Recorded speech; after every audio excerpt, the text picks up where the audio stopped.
예, 서울 성북갑의 김영배입니다. 후보자님, 예, 우선 축하드리고요. 감사합니다. 정의의 수호자, 공익의 수호자가 되시길 바라고 윤석열의 수호자, 그리고 김건희의 수호자가 아니고 공익의 수호자가 되실 걸로 다짐을 하고 지금 이 자리에 나오셨죠? 예, 명심하겠습니다. 그런데 이제 직위 추상 대인 춘풍 이런 말이 있습니다. 들어보셨나요? 예, 말씀해 주시죠. 그러니까 남한테는 따뜻하게 하고 본인한테는 추상같이 해야 된다 이런 뜻이거든요. 책은담에 나온다고 하는데요. 예, 공직자가 굉장히 명심해야 될 말이다. 저는 그렇게 생각하거든요. 어렵지만 수신제가 치국평천하 이런 말은 뭐 아실 거라고 보고요. 그러니까 평천하나 뭐 이제 다 치국도 좋은데 수신하고 제가를 굉장히 중요하게 생각하죠. 그래서 제가 여쭙고 싶은데 그 말은 아시죠? 예, 들어봤습니다. 예.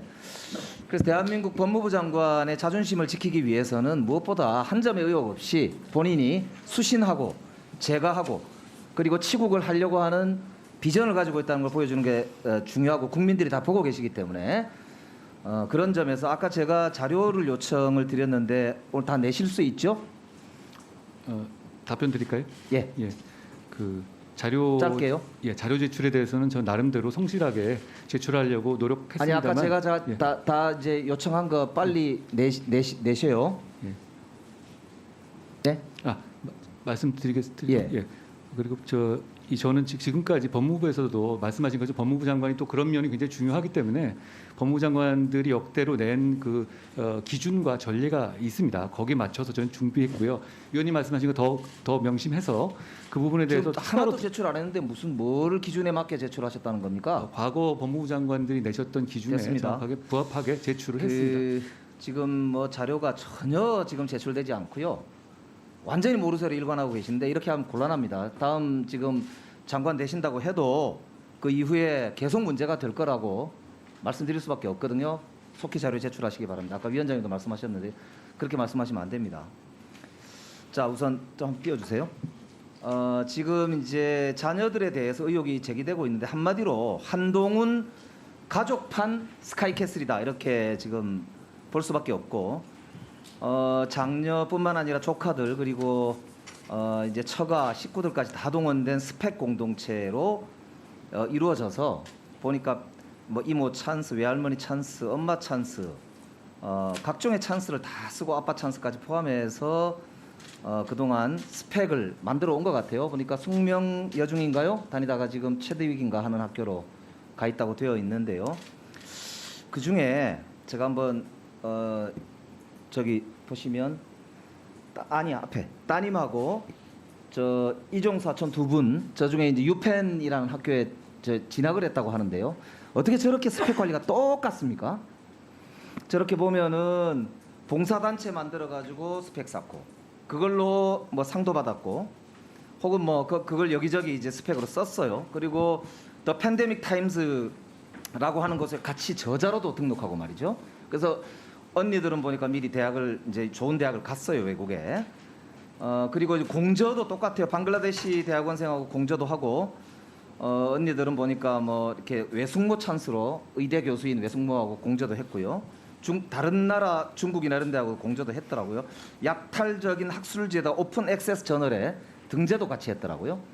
근데 후보자가 답변을 한 거 보니까 오픈 액세스 저널에 등재한 거는 논문이 아니다 그러시는데 저널에 등재하면은 그거는 논문입니다. 그게 일반적인 학자들 오늘 서울대학교 교수를 비롯해서 여러 교수들이 말씀하셨던데 그렇게 말장난하면 안 됩니다.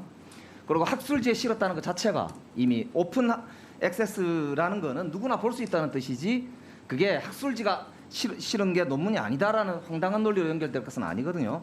거기에다가 대필 의혹 다음 페이지 보시죠. 벤슨 마타라라고 하는 인물이 저기 나옵니다. 저 사람이 이메일을 보냈더니 한겨레에다 답을 한 게 저기 보시면 저 사람 자기 소개를 고스트라이터라고 써놨잖아요. 유령 작가, 대필 작가 아닙니까? 다음 거기 보면 답이 왔어요. I did it at the beginning of November 2021년 이렇게 돼 있죠. 영어 잘 하시니까 아실 겁니다. 저 사람이 자기가 했다는 거 아니에요? 대필했다는 얘기요. 저거 확인해 보셨나요? 답변 드릴까요? 요거 먼저 드릴까요? 자, 먼저 조카 관련한 말씀 먼저 드릴까요? 그럼 저거 한꺼번에 다 주십시오. 다음 표절 문제. 그래서 다음. 저기 보시면 저 때 왜 저걸 대피를 시켰을까? 굳이 하버드에서 저 당시에 국가 부채라고 하는 걸 주제로 논문을 경연을 벌였다라고 하는 제보가 있습니다. 그래서 하버드 대학에 쓰려고 응모를 하려고 저걸 대필하지 않았냐 이런 이제 의혹인 것이죠. 다음. 이것도 좀 이따 답해 주세요. 그다음에 표절을 통해서 논문을 작성했다는 아까 이제 의혹도 있었는데요.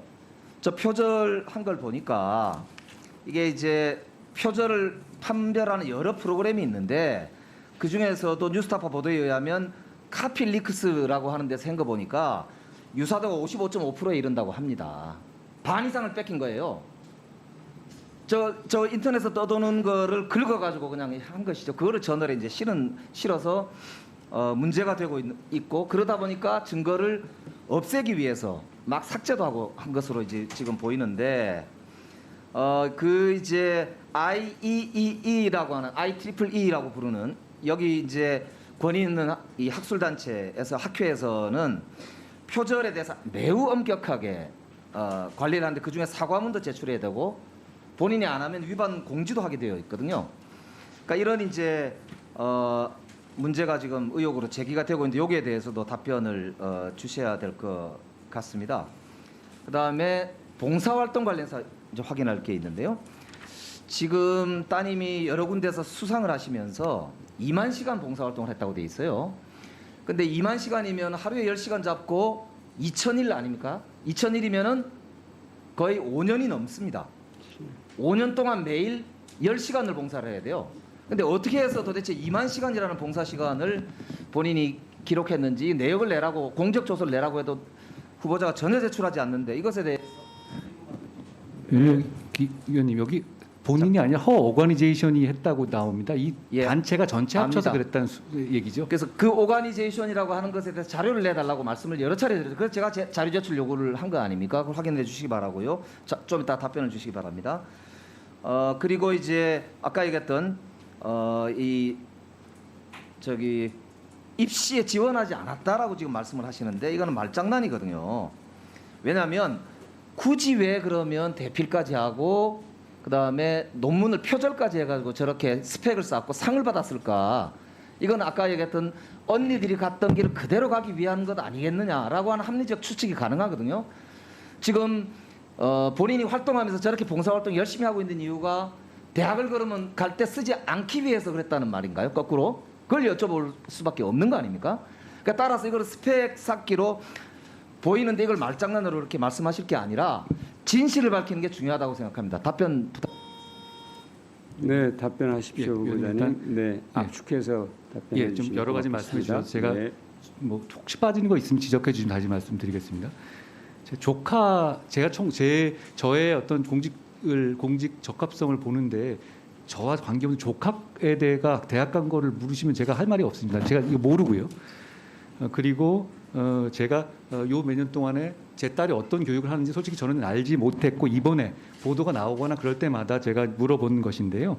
말씀하신 것처럼 이 논문이라고 말씀하셨는데 그거 한번 직접 보시면 이거 한 2-3페이지 정도고 영문이라서 그렇지 그거 굉장히 낮은 수준의 그 리포트 수준입니다. 그거 가지고 외국 대학에 낼 수 있는 상황도 아니고 실제로 입시에 낸 사실이 없는 데다가 아까 말씀드린 것처럼 그거를 학교 과제로도조차 낸 바가 없습니다. 본인한테 물어보니까 저도 이제 위원님 말씀하신 것처럼 그럼 이거 왜 이렇게 올렸냐고 해보니 본인 입장에서는 이게 국제학교 과정에서 여러 가지 이것저것 해보는 과정에서 본인이 한 학습의 과정이라든가 이런 거를 아카이브 형식으로 좀 보존한 거다 이런 정도로 저는 설명을 들었고요. 그리고 위원님 아까 말씀하실 때 봉사활동이 스펙으로 나중에 대학 가기 위한 생각에 도움되기 위한 목적이 아닌가라고 말씀하셨는데요. 위원님 이거 3년 가까이 하고 있고 실제로 보면 이게 처음에 뭐 몇 달 하거나 몇 달 하거나 이러거나 아니면 거기 있는 봉사를 받고 있는 그런 취약계층 아동들이 만족해하지 않는다면 만약에 그가 뭐 흐지부지 됐겠죠. 그런데 지금도 계속 하고 있는 봉사이거든요. 전 적어도 이게 이 과정에서 교과 과정에서 물론 아이들 입장이라든가 이런 거에서 뭐 나중에 이거가 큰 경력이 될 수 있겠다 이런 생각을 할 수는 있을 것 같아요. 그런데 제가 이거 물어본 건 아닙니다만 그래도 이런 봉사활동은 저는 장려돼야 하는 거라고는 일단 생각합니다. 그리고 아까 말씀하신 논문 그 2-3 페이지 말씀하셨고 그리고 이 실제로 보시면 굉장히 조악한 수준입니다. 그리고 이것을 실제로 입시에 쓰지 않았고 앞으로도 입시에 쓸 생각이 없습니다. 그리고 이것을 무슨 뭐 학위 논문을 쓴 게 아니니까. 그리고 약탈적 논문 그런 학술지 말씀하셨는데 고등학생이 저 정도 수준의 습작을 올린 것을 가지고 학계의 구조적 문제로 보이는, 저는 처음 들어온 용어입니다만 이런 이 약탈적 학술지에 올린 것 자체가 잘못이다라고까지 말씀하시는 거는 고등학생 기준으로 생각하면 좀 과한 말씀 같다는 생각이 듭니다. 그리고 그리고 아까 말씀하시는 이 IE, 저는 이번에 알았는데요. IEEE 이게 표절률이 높다고 말씀하셨는데요. 그것은 이제 우리나라 카피 킬러라는 걸로 돌려보면 표절률은 굉장히 낮게 나온다고 합니다. 4% 정도 나온다고요. 그리고 역으로 지금 말씀하신 비교 대상이 되는 그 자료는 카피킬러로 돌려보면 오히려 50% 이상 50% 이상의 표절률이 나온다고 합니다. 그러니까 제 딸이 한 부분은 오히려 좀 인용은 많이 했다고 하더라고요. 물론 고등학생 수준에서 한 것이니까 말씀하신 학술적 기준으로 볼 때 많이 미흡한 점이 있을 수는 있다고 생각합니다. 그리고 제가 그걸 물어봤습니다. 어제 한겨레 신문에서 무슨 뭐 돈을 요구했다는 그 벤슨이라는 분, 그걸 관련해서 물어보니까 이분과, 그러니까 제 딸이 어제 제가 외부에 풀했다시피 학습 과정에서 온라인 튜터로부터 도움을 받은 적은 있는데 이 돈을 요구했다는 이 벤슨이라는 사람하고는 어떤 접촉을 하거나 벤슨이라는 사람을 도움받은 적은 전혀 없다고 합니다. 네.